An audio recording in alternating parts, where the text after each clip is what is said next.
Ya, untuk mengetahui informasi terkini di lokasi ditemukannya Kepala Staf Rumah Tangga ex-Jampitsus Febri Adriansyah, kita akan bergabung dengan Kea Dela Rosa bersama juru kamera Dila Aulia di kawasan Kebayoran Baru, Jakarta Selatan. Ya, baik, selamat pagi Kea. Apa informasi yang berkembang di sekitaran lokasi? Silakan.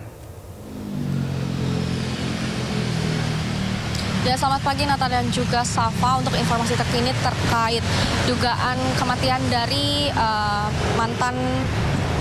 dari kepala rumah tangga, maksud kami mantan Jampitsus Febri Adriansyah yang pada hari Kamis lalu telah dinyatakan meninggal dan tempat kejadian perkaranya merupakan di tempat saya berdiri saat ini. Ditemukannya almarhum Sutrimo yang berusia 42 tahun asal Banyumas. Di tempat saya berdiri saat ini memang sudah terpasang garis berwarna kuning yang menandakan bahwa dari pihak kepolisian, yakni gabungan dari Ditreskrimum Polda Metro Jaya bersama dengan Polres Metro Jakarta Selatan telah melakukan olah TKP pada hari Minggu tanggal 26 Juli 2026, dan pada saat itu masih berlangsung olah TKP.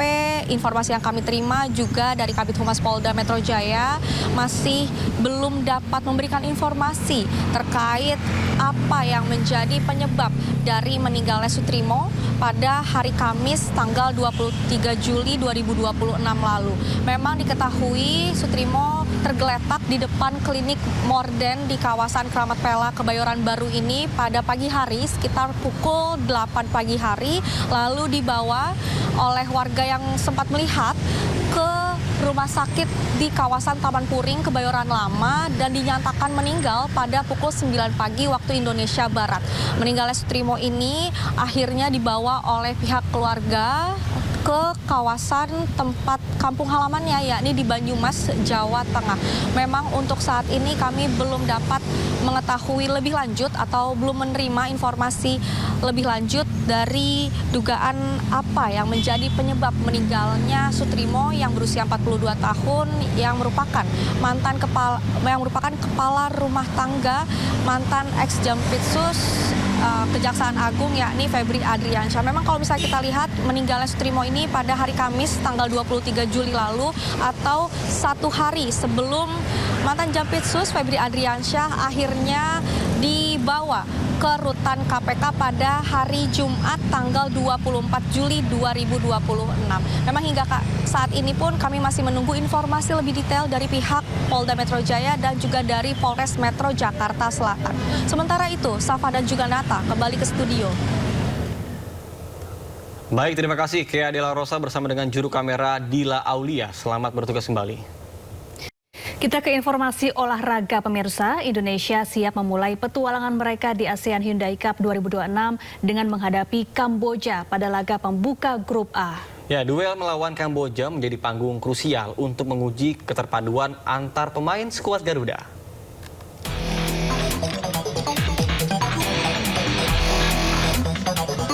Indonesia siap memulai petualangan mereka di ASEAN Hyundai Cup 2026 dengan menghadapi Kamboja pada laga pembuka grup A di Stadion Pakansari, Kabupaten Bogor, Jawa Barat pada Senin malam. Duel ini juga menjadi langkah awal membentuk identitas permainan baru skuad Garuda. Pelatih timnas Indonesia John Hartman ingin skuadnya mulai menunjukkan karakter yang selama ini dibangun sejak pemusatan latihan di Bali. Menurutnya, fondasi permainan, padunya antar pemain hingga semangat tim menjadi target utama yang ingin diperlihatkan di laga perdana. And tactically, we're seeing evolution. The team are getting closer on and off the pitch. Tomorrow will be our second game together. So as I say, bilan, step by step. Sementara itu, penjaga gawang timnas Indonesia Nadeo Argawinata mengatakan seluruh pemain datang ke Bogor dengan bekal persiapan yang telah disusun selama pemusatan latihan. Meski optimistis, ia mengingatkan laga perdana tidak akan mudah sehingga seluruh pemain tetap menjaga fokus. Pertandingan pertama tidak gampang, meskipun kita sudah lihat Kamboja kemarin kalah 1-2 di home melawan Singapura. Tapi itu tidak menjadikan alasan bahwa kita melihat Kamboja juga tim yang sepele atau tim gampang untuk dikalahkan. Tidak sama sekali. Kita tetap fokus, dan seperti yang coach tadi bilang, kita fokus pada tim kita sendiri dengan identitas kita sendiri, cara bermain kita sendiri, dan dengan keyakinan penuh bahwa kita bisa memberikan hasil positif untuk pertandingan-pertandingan di Piala AFF kali ini. Poin penuh akan menjadi sangat krusial bagi Indonesia untuk mengamankan posisi dalam persaingan menuju babak selanjutnya. Tim Liputan iNews melaporkan. Pemirsa, petaka menimpa timnas Indonesia jelang laga perdana Grup A melawan Kamboja pada ASEAN Hyundai Cup 2026. Gelandang andalan skuad Garuda Marcelino Ferdinand mengalami cedera. Saat kembali dari pemusatan latihan di Bali, Marcelino terlihat menggunakan tongkat untuk berjalan. Menurut Ketua Badan Tim Nasional Sumarji, Marcelino mengalami benturan saat latihan. Kondisi ini membuatnya diprediksi absen saat melawan Kamboja nanti. Lino perlu saya sampaikan memang di latihan terakhir dia sedikit ada persoalan dan kami tim dokter sedang mengobservasi berdasarkan MRI yang tadi pagi dilakukan. Ya mudah-mudahan dalam waktu yang dekat bisa kembali berlatih dengan tim. Yang pasti kami tim dokter akan memantau perkembangan Lino agar supaya Lino bisa mendapatkan perhatian terkait dengan cedera yang dialami ketika latihan terakhir kemarin. Ribuan supporter siap membakar semangat skuad Garuda dalam laga pertama menghadapi Kamboja di Stadion Pakansari Senin malam. Ya, mereka menyiapkan koreo dan juga nyanyian untuk memberikan dukungan pada anak asuh John Hartman.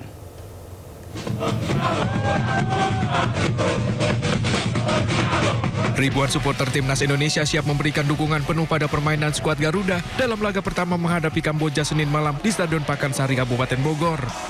Para supporter pun siap memenuhi stadion untuk membakar semangat permainan timnas Indonesia. Garuda, Garuda, Garuda, Garuda Indonesia. Bahkan para supporter siap memberikan koreo dan nyanyian untuk menambah semangat permainan Rizky Ridho dan kawan-kawan.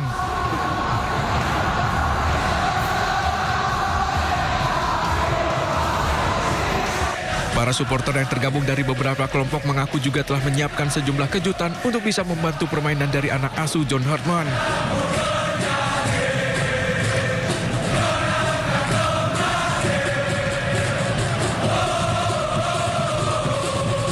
Supporter pun berharap laga pertama nanti menghadapi Kamboja, skuad Garuda bisa bermain maksimal dan memetik kemenangan.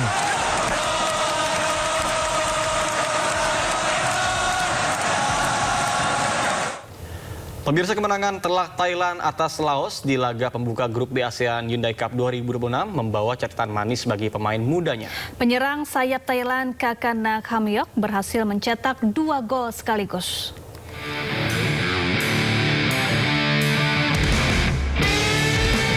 Kakana Khamyok, penyerang sayap skuad Gajah Perang, Sabtu malam melakoni laga perdana internasionalnya bersama timnas Thailand. Tampil impresif sejak menit awal, Kakana berhasil mencetak gol internasional pertamanya di menit 27.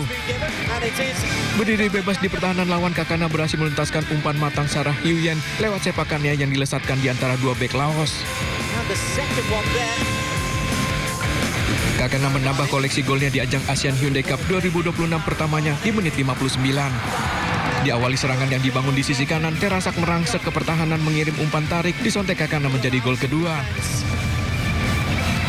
It's lovely football. Gol penyerang sayap muda skuad Gajah Perang ini sekaligus menutup pesta 5 gol Thailand atas Laos. Keberhasilan ini pun menjadi catatan manis bagi Kakana yang mengawali debutnya bersama timnas Thailand. Pemirsa, talenta muda Vietnam Nguyen Dinh Bach bermain impresif di laga pembuka grup A ASEAN Hyundai Cup 2026. Pemain yang belum genap 22 tahun tersebut mengukir hat-trick saat Vietnam mencukur Timor Leste 7-0 di Chonburi, Thailand.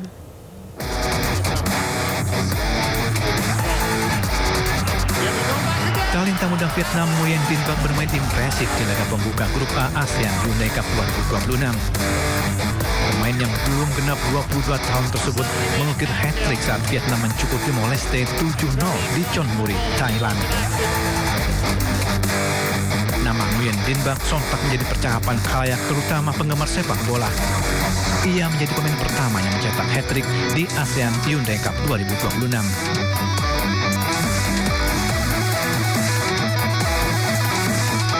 Nguyen Din Bak sebenarnya bergabung dengan timnas senior sebagai pemain cadangan.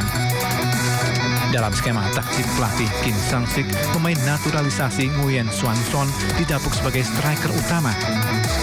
Sementara penyerang kedua lebih dipercayakan kepada Nguyen Tai Lok, pemain naturalisasi asal Brazil yang bernama asli Giovan Majung. Namun jelang laga kontra Timor Leste, Nguyen Tai Lok mendadak cedera ringan dan butuh istirahat. Kim Sang-sik akhirnya memasukkan Nguyen Din Bak dalam skuad.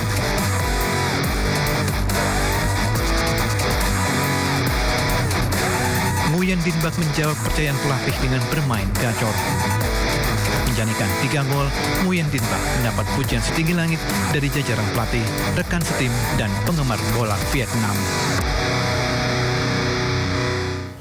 Pemirsa, pemerintah Provinsi Jakarta anggarkan 48,1 miliar rupiah untuk perbaikan SD Negeri Kebayoran Selatan 09 yang disebut tidak terurus selama 2 tahun. Ya, sementara Menteri Koordinator Bidang Infrastruktur dan Pembangunan Kewilayahan Agus Harimurti Yudhoyono menyebut pemerintah akan berkomitmen untuk mengawal langsung revitalisasi sekolah di seluruh Indonesia.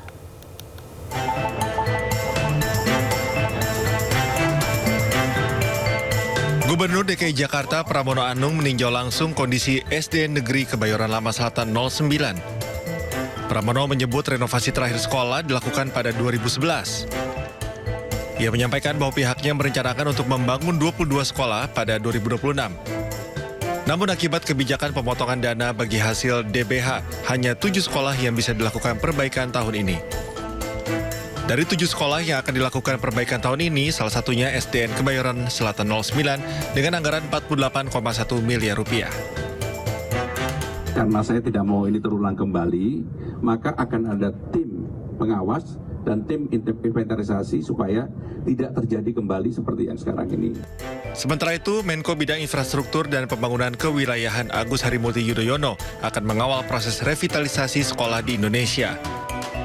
AHY mengecek langsung hambatan-hambatan dalam proses revitalisasi.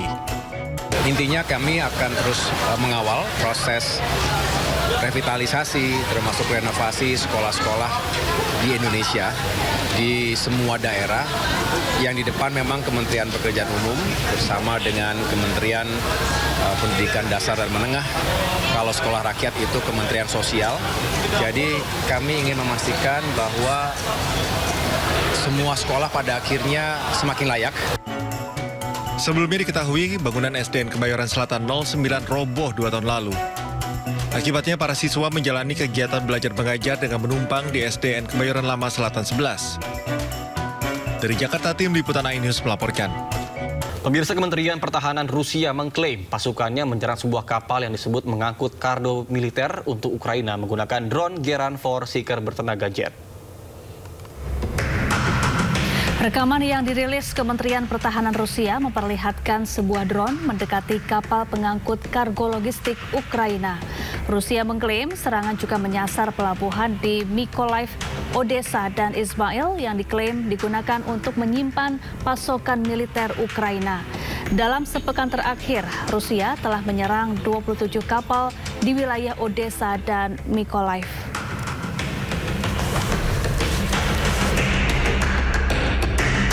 Pemirsa, mahasiswa dan pendukung Partai Kecoa berkumpul di New Delhi untuk merayakan pengunduran diri Menteri Pendidikan India Uni Dharmendra Pradhan.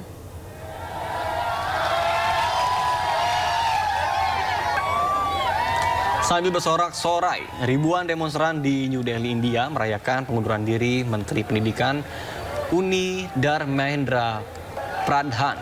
Mengundurkan Menteri Pendidikan India ini setelah terjadi berminggu-minggu protes nasional yang dipimpin oleh Partai Kecoa.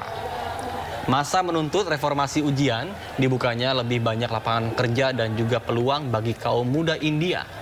Gerakan kaum muda India ini dipicu dugaan kebocoran yang mempengaruhi ujian masuk nasional.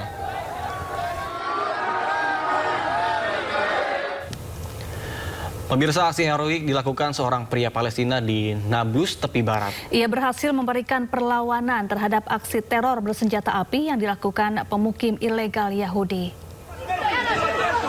Serangan teror para pemukim ilegal Yahudi bersenjata api terjadi di desa Tal dekat kota Nablus, tepi barat. Berusaha membela tanah airnya, seorang warga Palestina, Faruk Ramadan, dengan gagah berani melakukan perlawanan. Faruk berhasil merebut senjata api yang dibawa seorang pemukim ilegal Yahudi. Ia kemudian menyerang pemukim Yahudi tersebut dengan senjata api. Namun naas, ia dan 3 warga Palestina lainnya syahid di tangan pasukan Zionis.